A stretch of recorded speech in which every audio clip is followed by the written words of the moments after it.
সম্মানিত দিনী ভাই বোন, অত্র বুখারী মুসলিমের হাদিসের একটি শেষ বাক্য আছে, কৃপণতা চিরদিনের জন্য হারাম। রাসূল সাল্লাল্লাহু আলাইহি সাল্লাম দিন রাত পরিত্রাণ চাইতে একটা কাজ থেকে, সেটা হলো আউযুবিকা মিনাল বখল।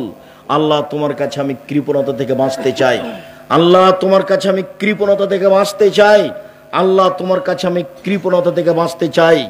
রাসূল সাল্লাল্লাহু আলাইহি ওয়াসাল্লাম বলছেন, তিন শ্রেণীর মানুষ ধ্বংস হবেই, তিন শ্রেণীর মানুষ ধ্বংস হবেই, তিন শ্রেণীর মানুষ ধ্বংস হবেই।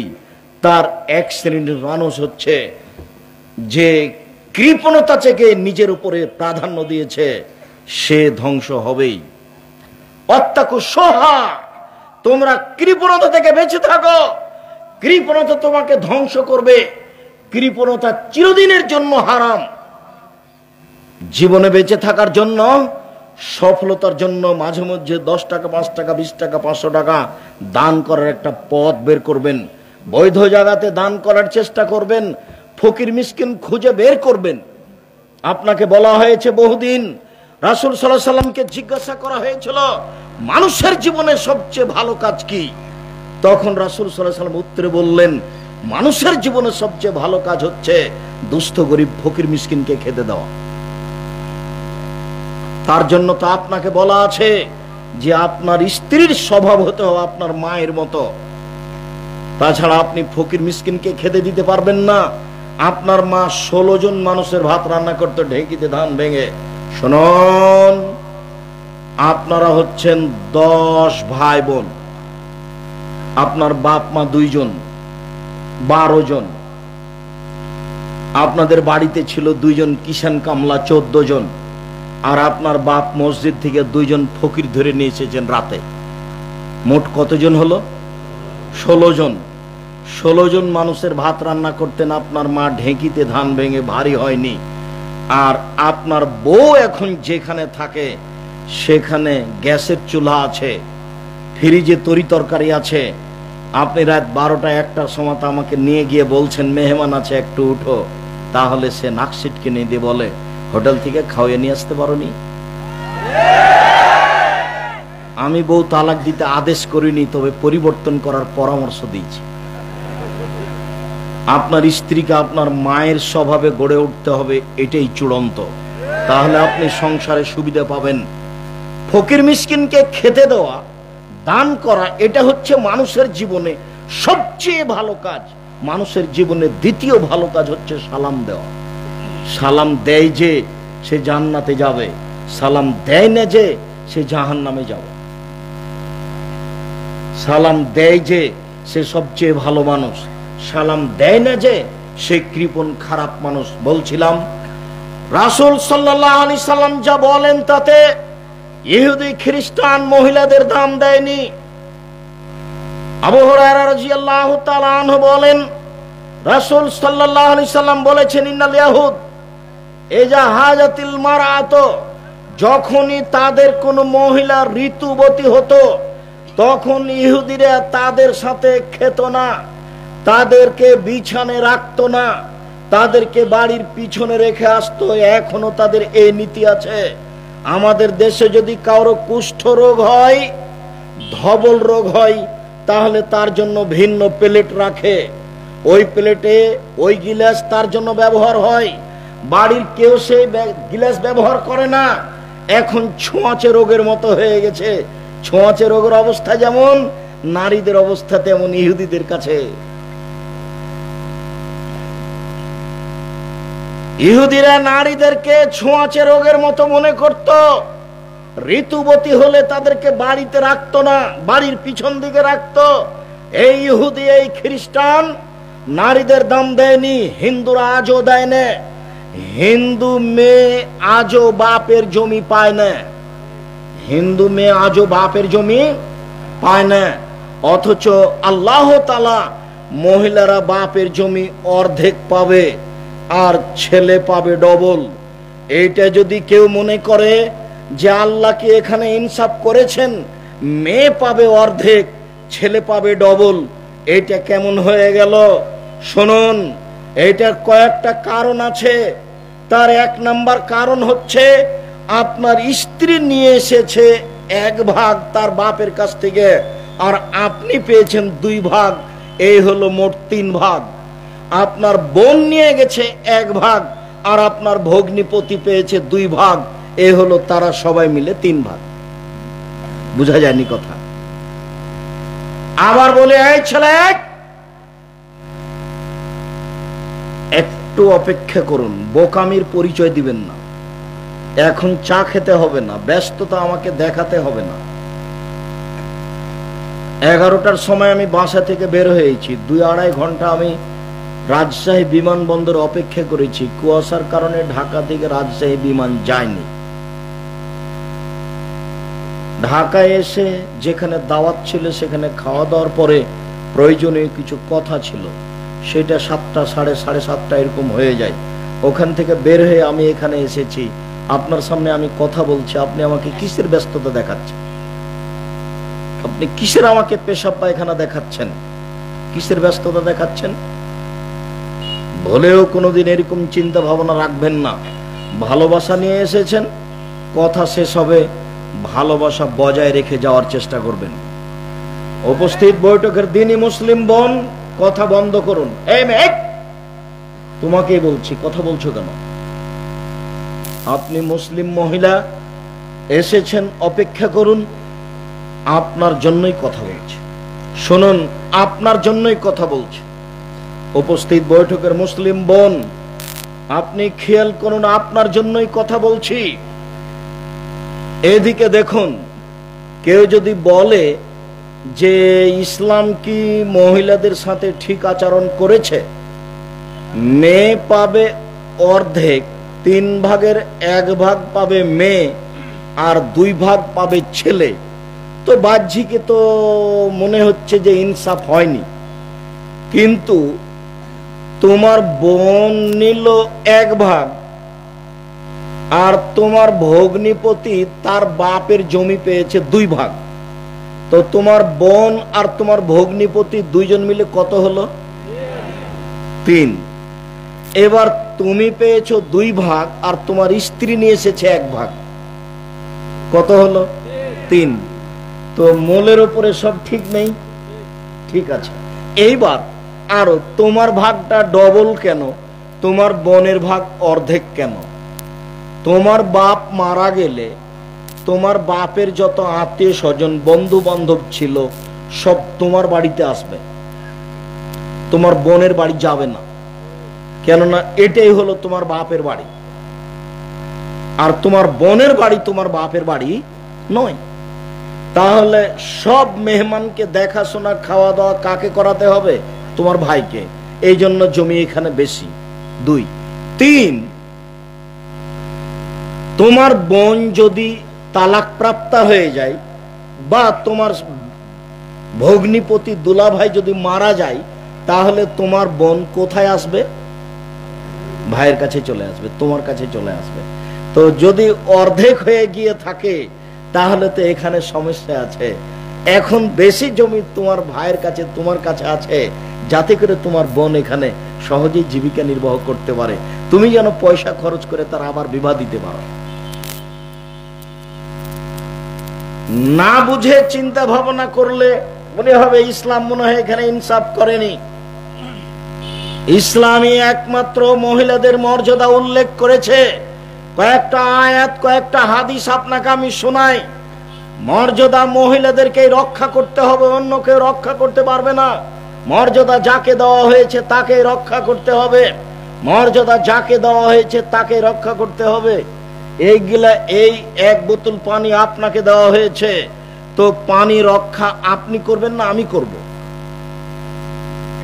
আপনি যদি বোতলটা নিয়ে পানিতে ড্রেনে ফেলে দেন, তাহলে রক্ষা তো আপনি করলেন না। মহান আল্লাহ বলেন, অকারনা ফি বুয়ুতিকুন্না ওয়ালা তাবাররাজনা তাবারুজাল জাহিলিয়াতিল উলা। হে মুসলিম মহিলা, তোমরা বাড়িতে থাকো। বন্যতার যুগে, বর্বরতার যুগে, অসভ্যতার যুগে নারীরা যেভাবে প্রদর্শনী দিয়ে চলতো, সেভাবে চলো না। এটা আল্লাহর প্রথম আদেশ নারীদের মর্যাদা রক্ষা করার জন্য। নারী যদি হাট বাজার করতে চায়, তাহলে তাদের মর্যাদা রক্ষা হবে না। নারী যদি ব্যবসা বাণিজ্য করে টাকা ইনকাম করতে চায়, নারী যদি চাকরি করে টাকা ইনকাম করতে চায়, তাহলে সে তার মর্যাদা রক্ষা করতে পারে না। মুহাম্মদ সাল্লাল্লাহু আলাইহি সাল্লাম বিদায় ভাষণের সময় বলেছিলেন, হে মানুষ, ফাত্তাকুল্লাহ ফিন্নিসায়ে, তোমরা মহিলাদের ব্যাপারে আল্লাহকে ভয় করো। ইন্নাকুম আখাযতুমুহুন্না বিকালিমাতিল্লাহ, তোমরা তাদেরকে নিয়ে এসেছো আল্লাহর কালেমায়, মানে বিবাহ পড়িয়ে। ওয়াস্তাহলালতুম ফুরুজাহুন্না বিআমানিল্লাহ, তোমরা আল্লাহর নিরাপত্তায়, আল্লাহর কালেমার মাধ্যমে তাদের সাথে সংসার করা বৈধ করেছো। অতএব আমার শেষ ভাষণের কথা মনে রেখো, আলাইকুম রিজকুহুন্না ওয়া কিসওয়াতুহুন্না, তোমাদের উপরে রয়েছে তাদের খাওয়ার দায়িত্ব, তোমাদের উপরে রয়েছে তাদের থাকার দায়িত্ব। তাদের থাকার ব্যবস্থা করে দিতে হবে, তাদের খাওয়ার ব্যবস্থা করে দিতে হবে, তাদের পোশাক পাতির ব্যবস্থা করে দিতে হবে। এই দায়িত্ব পুরুষের। গার্মেন্টসে চাকরি করে স্বামীর সংসার দেখতে হবে, এরকম আদেশ আল্লাহ করেননি। চাকরি করে পয়সা ইনকাম করে স্বামীর সাথে পাল্লা দিয়ে সংসার করতে হবে, এই কথা আল্লাহ বলেননি। ব্যাংকে চাকরি করে টাকা ইনকাম করে সংসার গুটাতে হবে, এই কথা আল্লাহ বলেননি। নিজের পায়ে দাঁড়াতে হবে মহিলাকে, এই কথা আল্লাহ বলেননি। ইস্টাবলিশড হতে হবে মহিলাকে, এরকম ভাষা আল্লাহ ব্যবহার করেননি। শুনুন, ওই দিন মহিলা তার মর্যাদা ফিরিয়ে পেতে পারে যেদিন মহিলা বুঝবে আমাকে বাড়িতে থাকতে হবে, স্বামীর সংসার গুটাতে হবে, স্বামীর সেবা দিতে হবে, বাচ্চা লালন পালন করতে হবে, এটাই আমার কাজ। আমার কথা যারা ভুল বুঝেছে তাদেরকে আমার বক্তব্য আবার শুনতে হবে। আমি নারীদের মর্যাদার অবমাননা করেছি, এদেশের নারীদের অপমান আমি করেছি, এই কথা ভুল। আমি বলেছি নারীদেরকে স্বামী সেবার জন্য এবং বাচ্চা প্রসবের জন্য সৃষ্টি করা হয়েছে, চাকরির জন্য নয়, পয়সা উপার্জনের নয়। এই কথা আমি বলিনি, এই কথা আল্লাহ তাআলা বলেছেন। আল্লাহ তাআলা বলেন, হে পৃথিবীর মানুষ, নিসাউকুম হারসুল লাকুম ফাতু হারসাকুম আন্না শি'তুম, তোমাদের স্ত্রী তোমাদের জমি, তোমাদের স্ত্রী তোমাদের ক্ষেত, তোমরা তোমাদের জমিতে আসো, তোমাদের ইচ্ছে মতো স্ত্রীর সাথে সংসার করে সন্তান উৎপাদন করো। সন্তান উৎপাদনের দায়িত্বে নারী রয়েছে, ওকে বাচ্চাকে দুধ খাওয়াতে হবে, ওকে বাচ্চাকে লালন পালন করতে হবে। বাচ্চা মানুষ করার জন্যই নারীকে সৃষ্টি করা হয়েছে, স্বামীকে শান্তি তৃপ্তি দেওয়ার জন্য নারীকে সৃষ্টি করা হয়েছে।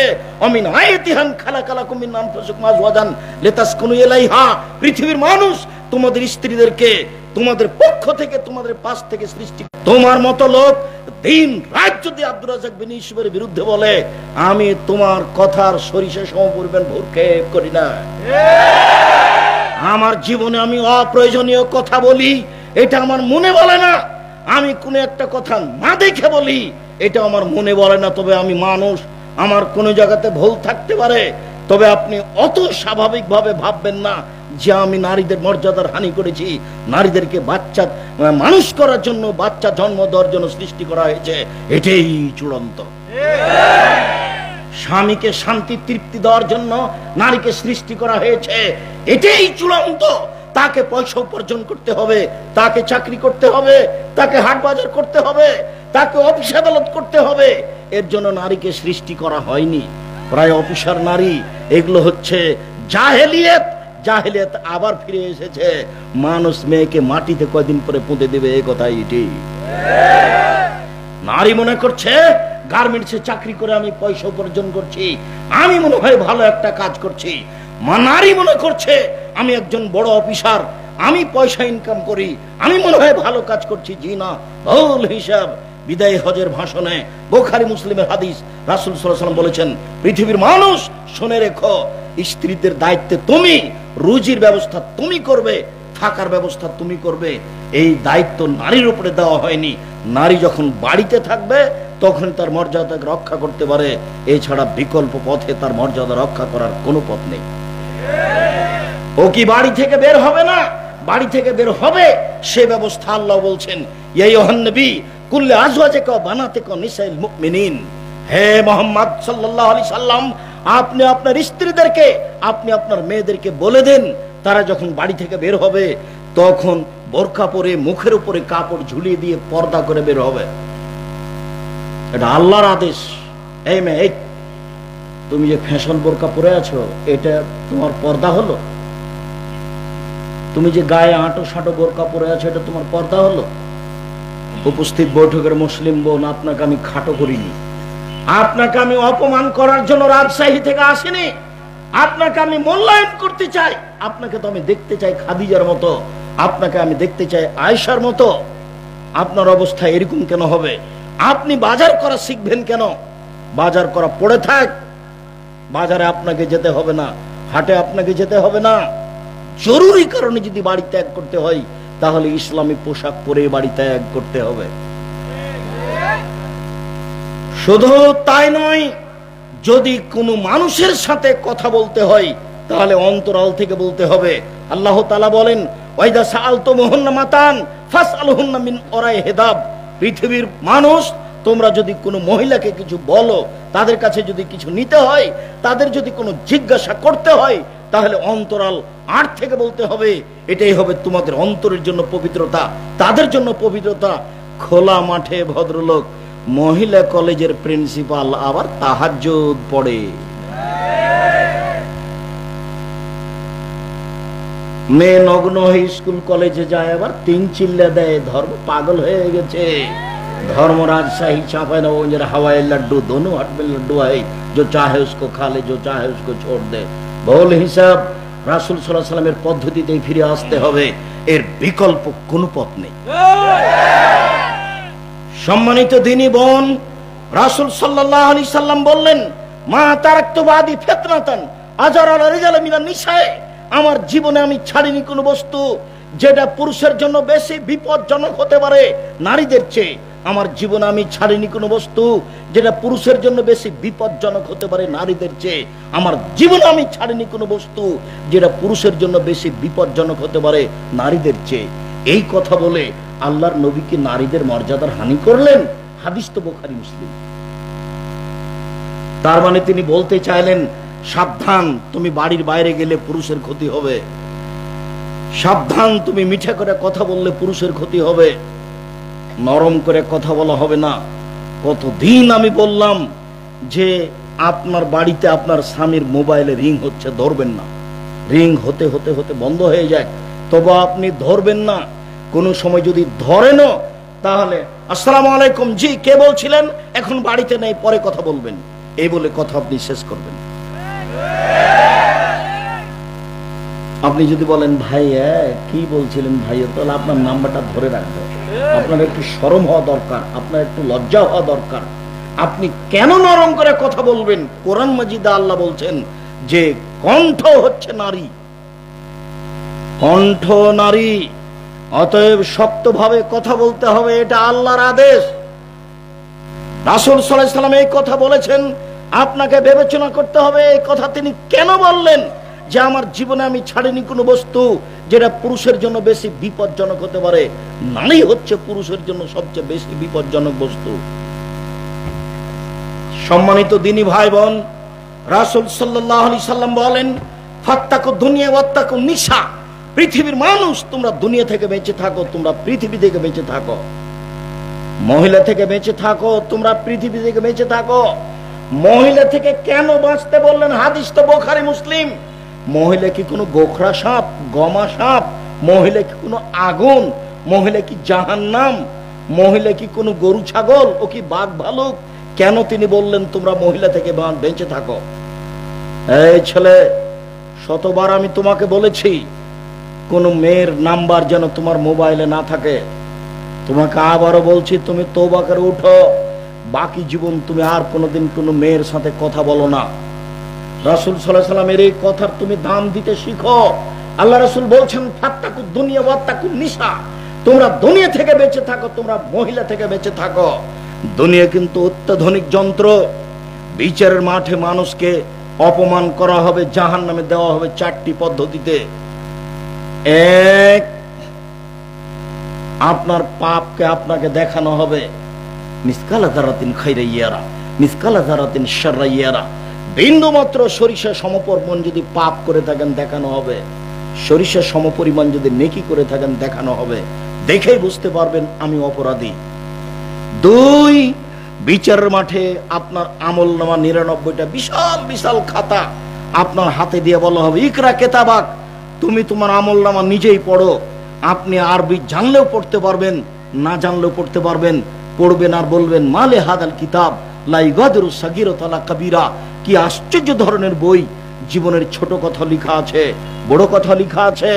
আপনাকে অপরাধী প্রমাণ করা হবে আপনাকে বই পড়িয়ে।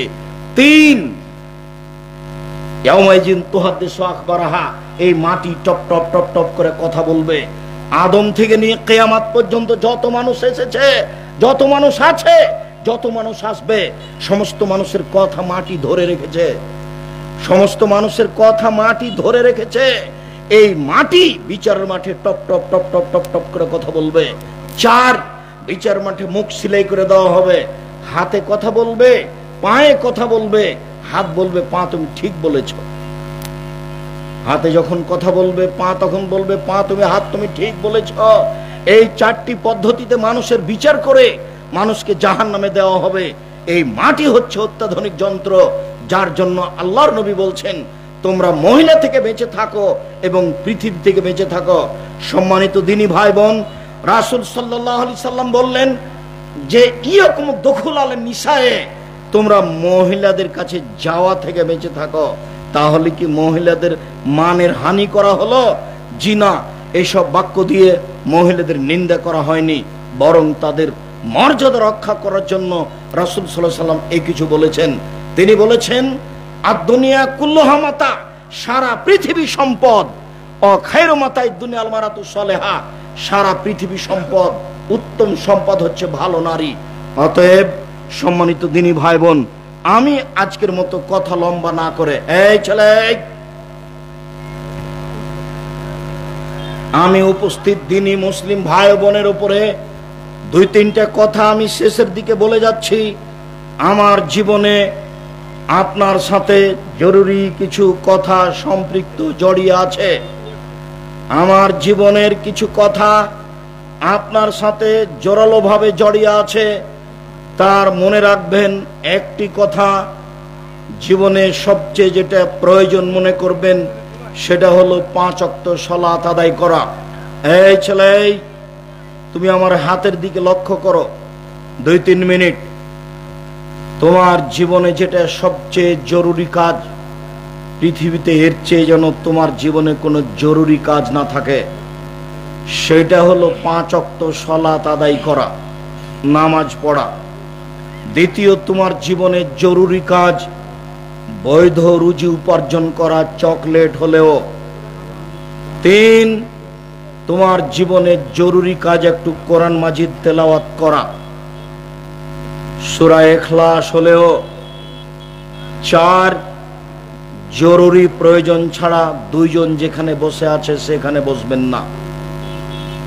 জরুরি প্রয়োজন ছাড়া 2 জন যেখানে বসে আছে সেখানে বসবেন না। বসলে বদনাম হবে, আপনার ভালো চাল চলন চরিত্র টিকবে না। এই 4টি কথা জীবনের জন্য জোরালোভাবে গ্রহণ করে নেবেন। তারপরের কথাটি, উপস্থিত বৈঠকের মুসলিম বোন, আপনি 4টা কাজ করতে শিখুন, জান্নাতের সব দরজা খোলা আছে। 1, 5 ওয়াক্ত সালাত আদায় করবেন।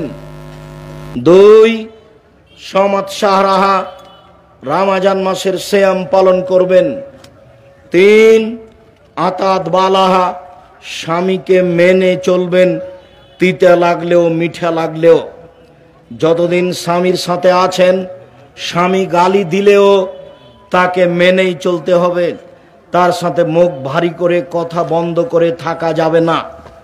কয়েক মাস থেকে আপনি স্বামীর সাথে কথা বলেন না, কয়েক বছর থেকে আপনি এক জায়গায় থাকেন, আপনার স্বামী এক জায়গায় থাকে, এরকম সংসার চলবে না।